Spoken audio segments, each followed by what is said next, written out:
மழைக்கால மேகம் ஒன்று மடி ஊஞ்செல்லாடியது.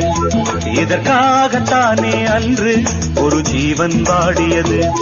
மழைக்கால மேகம் ஒன்று மடி ஊஞ்செல்லாடியது.